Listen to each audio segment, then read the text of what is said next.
भक्तजनों, माताओं, बहनों, सादर जय श्री कृष्ण। हमारे YouTube चैनल में आप सभी का बहुत बहुत स्वागत है। मैं हूं आपके साथ आचार्य धर्मेंद्र शास्त्री। सबसे पहले आपको और आपके पूरे परिवार को मकर संक्रांति महापर्व की बहुत बहुत शुभकामनाएं और बधाइयां।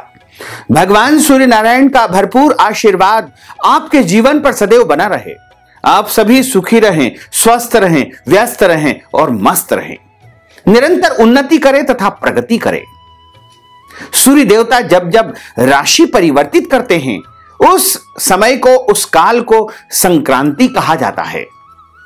लेकिन कुछ संक्रांति तो सामान्य होती है, लेकिन सबसे बड़ी यदि कोई संक्रांति होती है तो वो मकर संक्रांति कहलाती है। इस पृथ्वी के, इस भूमंडल के प्रत्यक्ष देवता यदि कोई है तो वो भगवान सूर्य नारायण है। और सूर्य नारायण प्रत्येक माह एक राशि में विचरण करते हैं और प्रत्येक राशि में जब वो जाते हैं तो उस समय को, उस अवधि को संक्रांति कहा जाता है। जब सूर्य देवता कर्क राशि में प्रवेश करते हैं तब उस समय को दक्षिणायन सूर्य कहा जाता है। और जैसे ही सूर्य देवता मकर राशि में प्रवेश करेंगे उस समय को उत्तरायण सूर्य कहा जाएगा। दक्षिणायन सूर्य जो कि देवताओं की रात्रि मानी गई है, वहीं उत्तरायण सूर्य देवताओं का दिन माना गया है। इसलिए भीष्म पितामह ने 54 दिनों तक बाणों की शैया पर सो करके उत्तरायण सूर्य की प्रतीक्षा की थी। जैसे ही सूर्य देवता उत्तरायण हुए थे वैसे ही अपनी देह का उन्होंने त्याग किया था, क्योंकि भीष्म पितामह को इच्छा मृत्यु का वरदान प्राप्त हुआ था। इसलिए उत्तरायण सूर्य का हमारे धर्म ग्रंथों और पुराणों में विशेष महत्व माना गया है। प्रत्येक शुभ और मांगलिक कार्यक्रमों के लिए उत्तरायण सूर्य का विशेष महत्व माना जाता है। उत्तरायण सूर्य एक अलग ऊर्जा के साथ में इस पृथ्वी पर आते हैं। इसलिए जब सूर्य देवता मकर राशि में प्रवेश करते हैं, मकर और कुंभ दो राशियों के स्वामी शनिदेव है और शनिदेव भगवान सूर्य देव के पुत्र है। क्योंकि शनि देवता और सूर्य देवता दोनों में आपस में शत्रुता है, लेकिन 2 माह एक ऐसा समय होता है जब सूर्य देवता अपने पुत्र शनिदेव के घर आते हैं और इस शुभ समय को मकर संक्रांति कहा जाता है। वैसे तो प्रायः 14 जनवरी के दिन ही मकर संक्रांति का पर्व मनाया जाता है, लेकिन 2022 में कुछ पंचांगों में 14 जनवरी को मकर संक्रांति बताई है, वहीं कतिपय पंचांगों में 15 जनवरी को मकर संक्रांति बताई गई है। क्योंकि धर्म ग्रंथों और पुराणों में लिखा हुआ है कि जब सूर्य देवता एक राशि से दूसरी राशि में यदि सूर्यास्त के पहले प्रवेश कर जाते हैं तो आपको दिन में ही संक्रांति का पुण्य काल और पर्व काल मानना चाहिए। लेकिन यदि सूर्यास्त के पश्चात सूर्य देवता अगली राशि में प्रवेश करते हैं तो अगले दिन पुण्य काल और पर्व काल माना जाएगा। क्योंकि 14 जनवरी 2022 शुक्रवार के दिन दोपहर 2:28 पर सूर्य देवता धनु राशि से मकर राशि में प्रवेश कर जाएंगे। सूर्यास्त के पहले ही सूर्य देवता अगली राशि यानी मकर राशि में प्रवेश कर रहे हैं। इसलिए मकर संक्रांति का पुण्य काल तथा पर्व काल 14 जनवरी 2022 शुक्रवार के दिन ही माना जाएगा। क्योंकि अगले दिन चूंकि पहला सूर्योदय मकर राशि का रहेगा, इसलिए यदि आप 15 जनवरी 2022 शनिवार के दिन भी मकर संक्रांति का पर्व मानते हैं तो कोई दोष नहीं है। लेकिन इसका विशेष पुण्य काल और पर्व काल 14 जनवरी 2022 को दोपहर 2:28 से लेकर के शाम को 5:28 तक रहेगा। इस दौरान आप दान पुण्य करेंगे, उपाय करेंगे तो आपको विशेष पुण्य फल की प्राप्ति होगी। तो मकर संक्रांति 14 जनवरी को ही मानी जाएगी और इस दिन आप सुबह जल्दी स्नान करें, तीर्थ में स्नान करें। धर्म ग्रंथों और पुराणों में लिखा हुआ है कि जब मकर संक्रांति का महापर्व आता है तो ऐसे शुभ समय में स्वर्ग से समस्त देवी देवता पृथ्वी पर त्रिवेणी में यानी तीर्थराज प्रयाग में आकर के स्नान करते हैं। गोस्वामी तुलसीदास जी ने भी रामचरितमानस में वर्णन किया है कि माघ मकर गत रवि जब होई तीरथ पतहि आव सब कोई। यानी माघ माह में जब सूर्य देवता मकर राशि में प्रवेश करते हैं तो ऐसे शुभ समय में देवलोक से, स्वर्ग लोक से समस्त देवी देवता पृथ्वी पर आकर के, तीर्थराज प्रयाग में आकर के, गंगा जमुना सरस्वती त्रिवेणी में आकर के स्नान करते हैं। तो यदि आप भी मकर संक्रांति के महापर्व पर त्रिवेणी में स्नान कर सकते हैं तो जरूर करें, गंगा सागर में करें, और यदि नहीं कर सकते हैं तो किसी भी पवित्र नदी में जाकर के स्नान करें। और यदि पवित्र नदी में नहीं जा सकते हैं तो पवित्र तीर्थ जल से अपने घर में ही आप स्नान कर सकते हैं। और स्नान करने के पश्चात पितरों के निमित्त तर्पण भी करें, क्योंकि मकर संक्रांति के दिन राजा सगर के 60,000 पुत्रों का उद्धार हुआ था। राजा भगीरथ अपने पितरों को मोक्ष प्रदान करवाने के लिए ही स्वर्ग लोक से, देवलोक से गंगा जी को पृथ्वी पर लाए थे। और मकर संक्रांति के दिन गंगा जी का स्पर्श होते ही सगर के 60,000 पुत्रों को मुक्ति मिली थी। इसीलिए मकर संक्रांति के दिन आप यदि अपने पितरों के निमित्त तर्पण करेंगे, श्राद्ध करेंगे, पितृदोष शांति करेंगे या उपाय करेंगे तो उनको परम शांति प्राप्त होगी और आपके घर परिवार के पितृदोष समाप्त हो जाएंगे।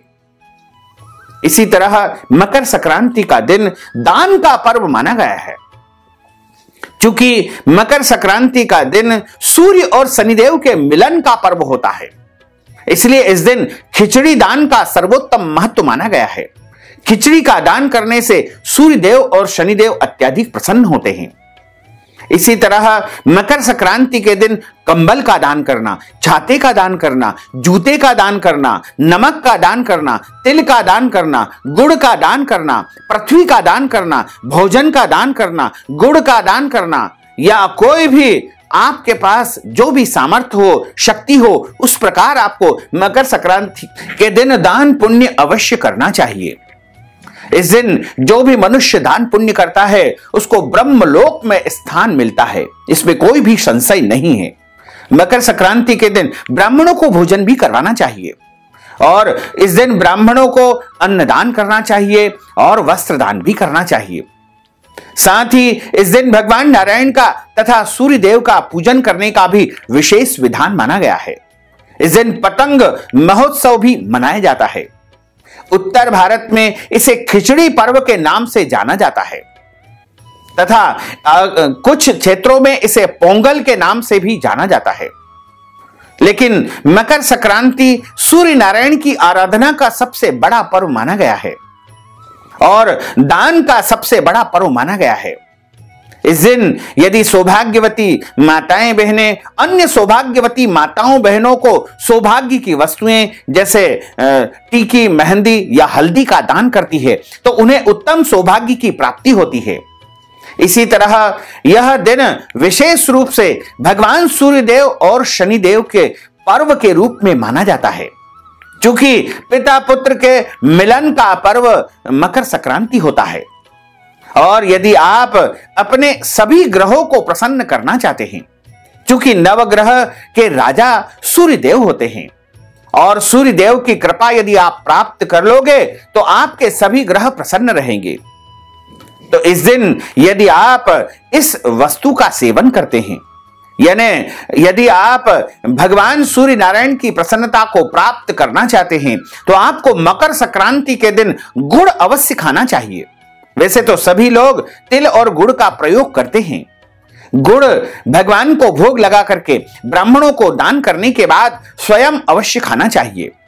तिल गुड़ एक साथ भी खा सकते हैं, लेकिन गुड़ का सेवन इस दिन अवश्य करना चाहिए।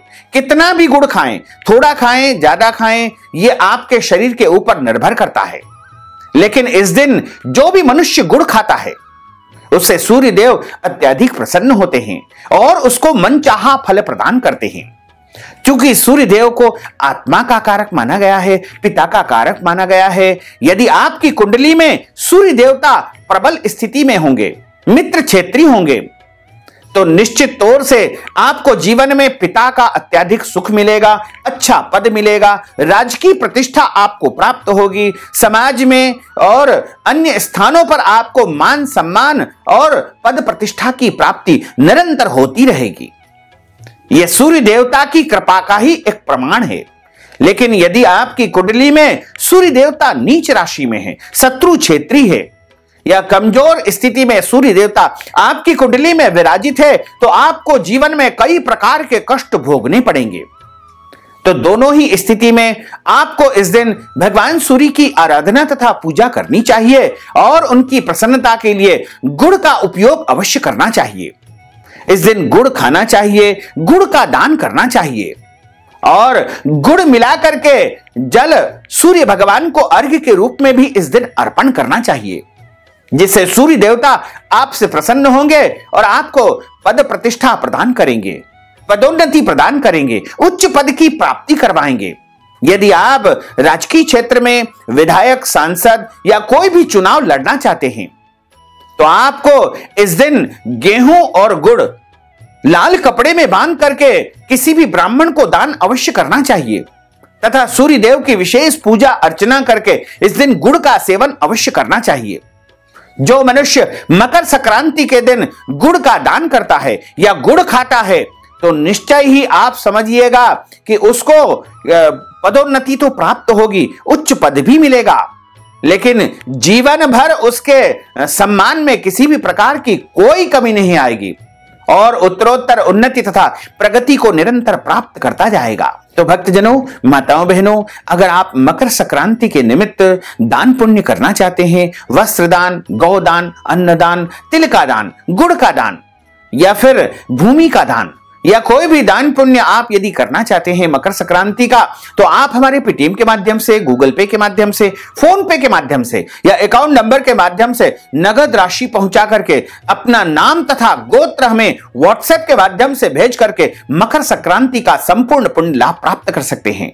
साथ ही आपसे अनुरोध है कि हमारे इस ज्ञानवर्धक वीडियो को अधिक से अधिक लोगों को शेयर करिएगा, लाइक करिएगा, कमेंट करिएगा और यदि अभी तक आपने सब्सक्राइब नहीं किया है तो अभी और इसी समय सब्सक्राइब अवश्य कर लीजिए। आपको और आपके पूरे परिवार को सादर जय श्री कृष्ण। सादर धन्यवाद।